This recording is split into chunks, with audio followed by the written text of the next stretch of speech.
So yun guys, nandito tayo ngayon ako ngayon sa may Baguio City. Dito sa Session Road. Ayan, stroll lang dito. Dami kong nakikita dito guys. Ang dami flowers oh.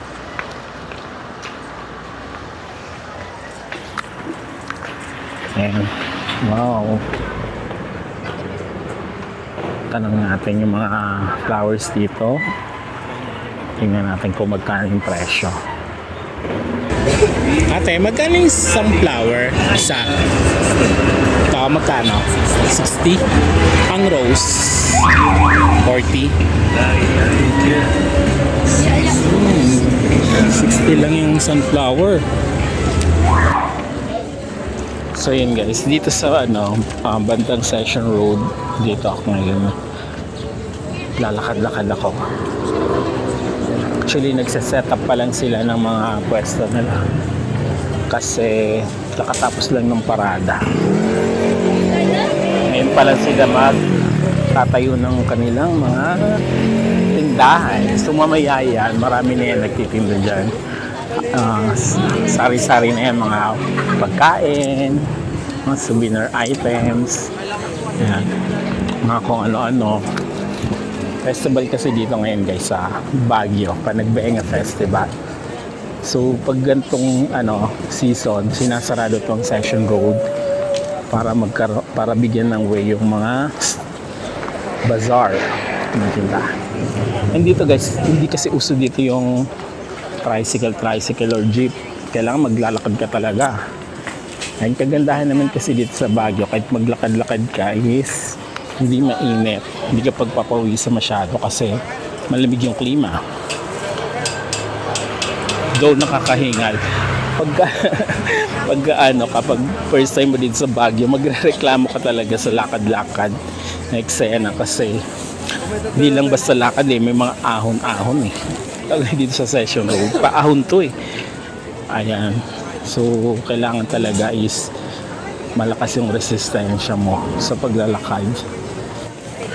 And maganda din naman kasi sa katawan natin yung exercise at physically fit tayo dapat lagi. Lalo ngayon sa nangyayari, diba, yung mga issues sa ibang bansa, yung gera-gera sa Middle East, sa Israel.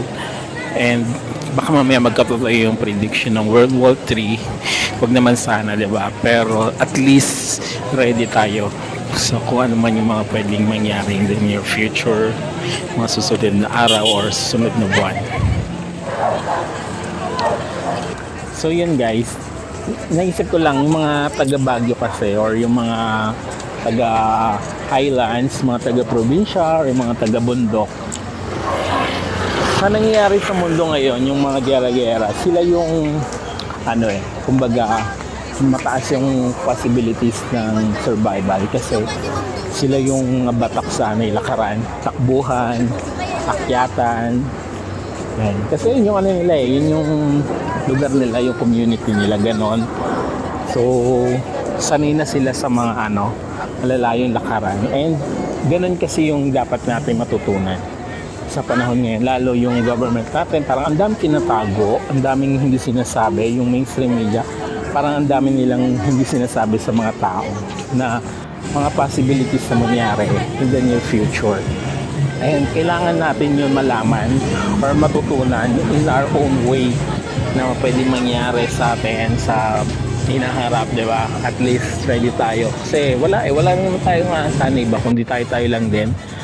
So in this case may mga ilangan ng tulong natin, kailangan dapat ready din tayo, di ba?